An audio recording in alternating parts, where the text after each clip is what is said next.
Hello বন্ধুরা, কেমন আছেন সবাই? আশা করি ভালো আছেন, আমিও ভালো আছি। তো চলুন আজকে আপনাদের সঙ্গে চেন্নাই টু হাওড়া ট্রেন জার্নির কিছু মুহূর্ত শেয়ার করব। তো সবার প্রথমে আমরা ভোরে 5টার দিকে উঠে পড়েছিলাম, যেহেতু আমাদের সকাল 7টা থেকেই ট্রেন ছিল। তো সকাল ভোরবেলায় উঠে আমি ওদিকে ফ্রাইড রাইসটা বানিয়ে নিয়েছিলাম, আর আমার যারা যেহেতু আমাদের কাছে ছিল, ওদেরও ট্রেন ছিল, কিন্তু আমাদের সঙ্গে একসঙ্গে নয়, পরের দিনে ট্রেন ছিল। তো সেটাও কেন নয়, সেটাও আপনাদের সঙ্গে শেয়ার করব। তো সবার আগে আমরা সকাল সকাল উঠে রান্নাবান্না করে রেডি হয়ে চলে এসেছিলাম নিচে। আমার ভাসুর আমাদেরকে ছাড়তে এসেছিল, তো একটা ট্যাক্সি বুক করে নিয়েছিলাম, ট্যাক্সিতে চলে গেছিলাম। পরে যদিও আমাদের ট্রেনটি 2 থেকে আড়াই ঘন্টা লেট হয়েছিল, তো আগেই চলে গেছিলাম। আমরা প্রথমে ট্রেনের যে রানিং স্ট্যাটাস হয় ওটা আমরা চেক করাতে ভুলে গেছিলাম।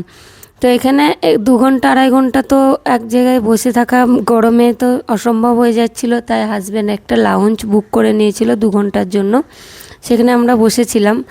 তো এখানে চা কফি সবই ছিল, তো একটু চা আর কফিও নিয়ে নিয়েছিলাম, সেগুলো খাচ্ছিলাম। পরে বাচ্চাদেরকে একটু পেন্টিং করতে দিয়েছিলাম, ড্রয়িং করছিল দুজন, মেয়েও ওদিকে করছিল, ছেলেকেও একটু বসিয়ে দিয়েছিলাম। 2 ঘন্টা তো বাচ্চারাও বোর হয়ে যাচ্ছিল, তো এইগুলোই করছিলাম। আর এই লাউঞ্জে অনেক ভালো ছিল। আমাদের এখানে ভাড়া নিয়েছিল 200 টাকা করে পার পারসন, আর বাচ্চাদের জন্য এক্সট্রা 200 টাকা নিয়েছিল। যেহেতু আমার 2টো বাচ্চা ছিল, তাই এক্সট্রা 200 নিয়েছিল, যাদের একটা বাচ্চার 100 টাকা।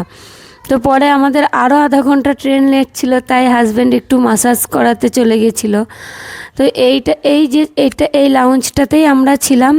নামটা আপনারা দেখে নিতে পারেন যদি কোনো দিন আপনারা জার্নি করেন, তো এখানে এসে আরামসে থাকতে পারেন ট্রেন লেট হয়ে গেলে, বা অনেকে রাতের বেলায় পৌঁছায়, তো তাদের জন্য এটা খুবই ভালো। তো আমাদের বুক করা ছিল ফার্স্ট এসিতে, আর ফার্স্ট এসিতে লাকিলি আমরা কূপ পেয়ে গেছিলাম, তো এর জন্য তো সত্যিই খুবই খুশি ছিলাম। এটা নিয়ে আমার সেকেন্ড টাইম ফার্স্ট এসির জার্নি। ফার্স্ট টাইম তো আপনাদের সঙ্গে শেয়ার করা হয়নি, তো চলুন আজ আপনাদের সঙ্গে শেয়ার করব ফুল জার্নিটি। তো এই যে দেখতে পাচ্ছেন আগুন উঠছিল, আমি এরকম কোনো দিন দেখিনি, তো ক্যামেরায় একটু ক্যাপচার করে আপনাদেরকে দেখানোর চেষ্টা করলাম। তারপরে দুপুরে আমরা ট্রেনে ওঠার পরে সবাই ঘুমিয়ে পড়েছিলাম, ঘুম থেকে উঠে লাঞ্চ করে নিয়েছিলাম। তো এখন তো ফ্রাইড রাইসটাই খেয়ে নিয়েছিলাম।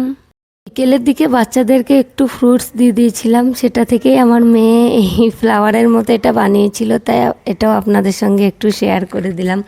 তো আমার যারা এই জন্যে যেতে পারেনি, কারণ আমার ভাসুর কাজের সূত্রে এসেছিল এখানে, আর প্রথমে বলছিল যে 23 তারিখে ওনাদের ছুটি হবে, তার জন্য টিকিটটা করা হয়নি, যেহেতু সকালের দিকে ট্রেন ছিল। তো এখানকার একটা জিনিস খুবই ভালো লাগছিল ফার্স্ট এসি, যে ক্লিনিংটা, বেডশিটগুলো অতটা ক্লিন ছিল না, কিন্তু 1 ঘন্টা পর পর ক্লিনিং করে যাচ্ছিল। তো খুবই ভালো ছিল জার্নি, আমাদের অতটা অসুবিধা হয়নি যদিও। তো জার্নি প্রায় শেষের দিকে, আমরা এবার পৌঁছে যাব। তো তার আগে আমি বাকি সব প্যাক করছিলাম, বাচ্চাদের একটু পেন্টিং করাতে দিচ্ছিলাম। তো নেক্সট পার্ট আরও আসবে, হাওড়া টু কাটোয়া, সেটা দেখার জন্য আমার চ্যানেলটিকে ফলো করতে ভুলবেন না। আর দেখা হচ্ছে পরের ভিডিওতে। আল্লাহ হাফিজ।